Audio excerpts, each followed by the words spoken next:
Sa good vibes, sa pagsaulog sa nga Chinese New Year, mga basurero ang ginpasidunggan sa isa ka civic group.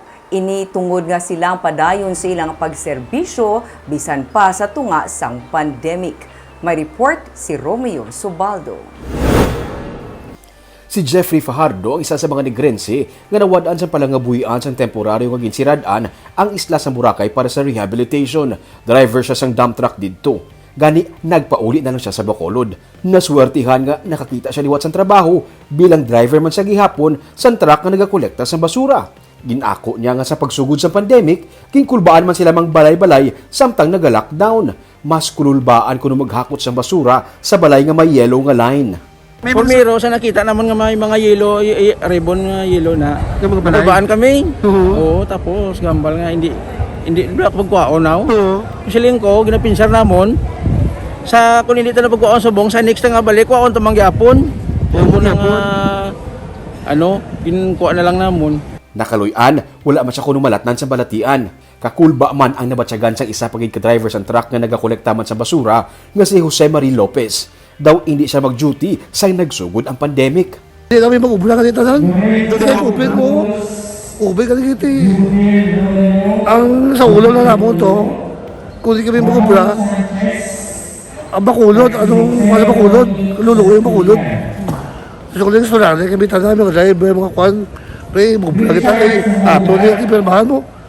Duwa lamang sila sa malapit 200 ka mga basurero kag drivers kay ina nga ginpasidunggan sa Rotary Club of Metro Bacolod. Suno sa presidente sang club nga si Giant Salgado, ila ginakabig nga unsung heroes ang mga basurero gani nagakadapat lang nga pasidunggan.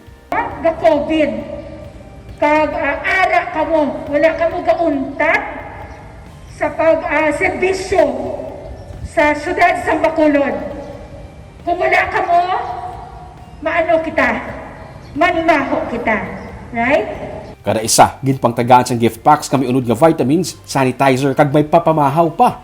Gin-remind man sila nga kung maidaho ang tagbalay, magpasalamat. Kung wala, hakuton sa gihapon ang basura. Ang naghahatag sa inyo pala, kung malabyan nyo, meaning to say, natandog ng palatsyagon. That's why gahatag sa inyo, tagakwa nyo sa basura. Pero, dapat naman panumdumon, bisan hindi pa sila maghatag, aton gikwaon ang basura. Kay obligasyon ta na. Kay obligasyon ta na. Dako ang pagpasalamat sa mga basurero kay man may grupo nga nakadumdum sa ila. Ako, personally, no? Opo, sa talaga ko po na sa IPM. Nakuha mo sa labat ka, heart management kayo. Kakuha ko sa ako lang sa bubutol. Kung na kami patsagod mo na lang. Gamay sa may mga organisasyon nga nabuli. Nagkatag sa mga recognition. Ako niya sa nang mambal ko lang dako gyud pagpasalamat ko ya. Nga may tao nga mo na blatyagon bala mo na nga gina. Galae man ko pamatsyag ko do ano man ko blan do na daw do may bi ko sa kalipay bala nga may tao gali nga sa amon. Nga gabatsyag man bala sa amon nga obra. Naghingagaw sila dason duty matapos ang malipot nga programa kay basi may magreklamo naman nga late ang hakutay sa basura. Ang programa ang itiguluhan nga Basu Hero, honoring our unsung heroes kag naging posible sa bulig man sa pila nila ka mga partners.